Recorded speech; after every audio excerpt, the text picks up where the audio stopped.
when we talk about property management, we sit here and you and I have been in it. We've coached, we've facilitated conversations with real estate investors.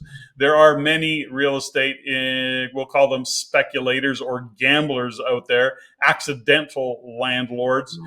If you're giving a message to anybody out there, is there one that you come across on an ongoing basis of, oversights or mistakes made or something that you see reoccurring, that you would want to shine a light on, or that you could shine a light on, going, be careful, don't do this. I see it all the time, and this will come back to bite you in the ass. Any kind of profound insights into that world, Carla, from a property management perspective?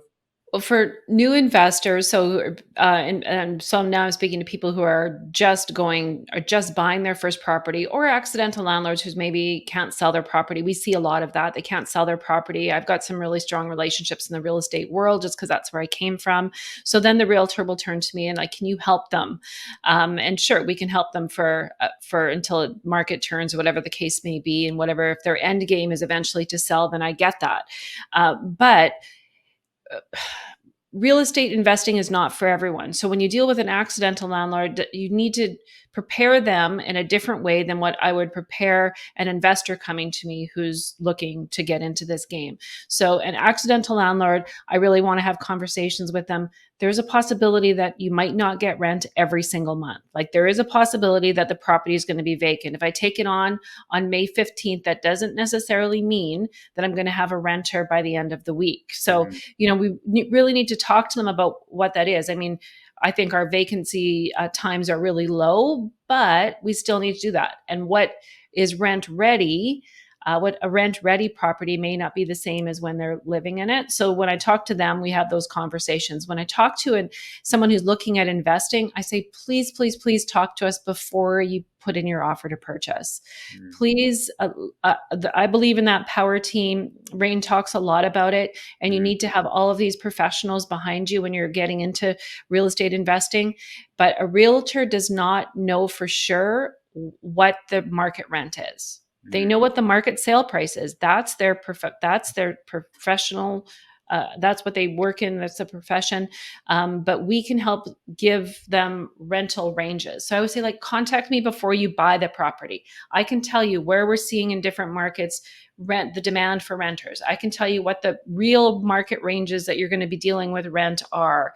And we can start to work the numbers to see if that is the right property for you to invest in, because people get excited. You've probably seen it 1,000,001 times where this is their first property. They're getting so excited to just like write that offer. The prices in their price range finally came forward, but we're like, please send us some MLS numbers. Let us know who you're dealing with as a realtor. Let us have some conversations. We want it to be a win. Mm-hmm. It is so interesting, isn't it? Because people do get excited about the numbers, but they're looking at a pro forma that is really just a forecast. And sadly, pro formas can be made to look whatever they need to look like if you're the person selling that particular unit or that particular property. And, you have to look at it and go, expected rent. Okay, well, we'd all like that expected rent, but what is the reality of those rents? And I think that is a really common one. I don't know that it's the top one, but it's got to be up there where the math is based on anticipated or expected or forecast rent as opposed to what's really going on. And that's where a property management company like yours and RPM comes in, because you got it all. I mean, you've got all that information pretty much at your fingertips, and you can get very specific in terms of the area. Carla, I want to take us off on a little bit tangent. I want to talk a little bit about you. You've very accomplished in what you've done and where you've come to.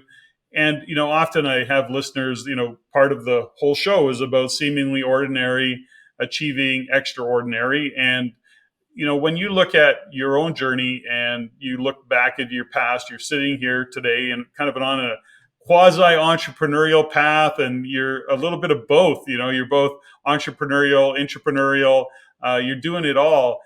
When you look back on your history, growing up, did you expect yourself to be an entrepreneur? Did you, as a young girl, did you go, I want to be my own boss when I grow up? What was it for you? How was it for you? Or was it just an entrepreneurial accident? It did become a bit of an accident, actually. I did not,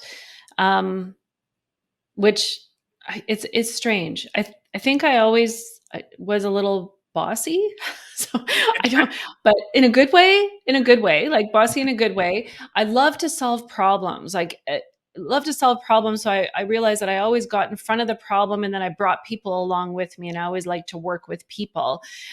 So bossy is probably a really strong word. I didn't want to say controlling because that even sounds worse, but it was like I always like to solve these problems. And my uncle was a realtor, and he owned a real estate company.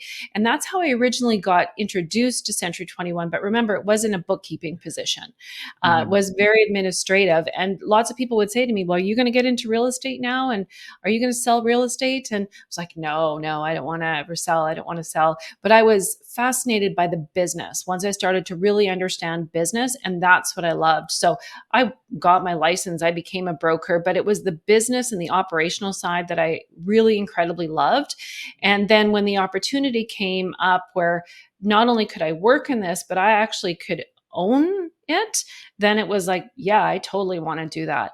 Because the bossy part came out again, where I didn't want to be in, I was in corporate for a short stint and realized that I was really strong corporate, and that wasn't for me. I didn't like all of those layers of decision making. I love to be able to make decisions, and I love to be able to allow my team to make decisions and to see where we could move things quite quickly. So when I joined RPM Canada, that was an accident as well. As I put up my hand to help them through some of the things that they were going through, which I realized I had already solved for in my own franchise, and then it led to this position. But they really do allow me to run it like it's my own company. It's not, and I respect that, and I'm very aware of that. But they really allow me to move it in the direction that I think we need to move. So I've been very fortunate in the role that I am. So to your question, very entrepreneurial. That is my heart. And that's, I think, why I love the franchise business, is because I love helping people get into business. I love for them to see this opportunity and be able to come in and make a business out of it, but realizing that they're in business for themselves, but with a franchise, never by yourself. So I can help support you along the way. And that's really what gets me out of bed each day, is like, how can I help these people? Whether you're an investor, how can I help you? If you want to operate a business, how can I help you? When I look at a franchise, one of my own kind of thought process around it is, it's one thing to buy a business and an existing format, as in a franchise, but I want to be able to scale it. I don't want to buy myself a job. And there's lots of franchises out there where you're buying yourself a job. And I believe in, when I look at real property management, that actually gives you an opportunity to actually build and scale a business, to not buy yourself a job, but to actually step in as a CEO and grow the business so that you are in fact having a team, surrounding yourself with the right people. Is that the case, or am I making up a story? No, you're not making up a story. In fact, if you're looking for a job, this isn't the franchise to buy, for sure. We're looking for entrepreneurial minded business people who see themselves. They might love the investment world of real estate. So lots of them are investors to begin with. And they're like, well, I'm doing this for myself, so I could actually do it for others. This is a business. They come in and start doing it. But we start working with them, I want to show them how they can get out of working in the business and really work on the business.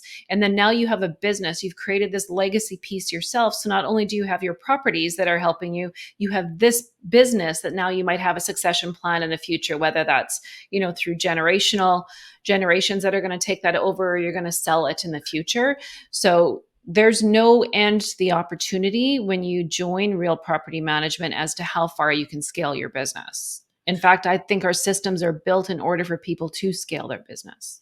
Yeah, that's the one side of a franchise.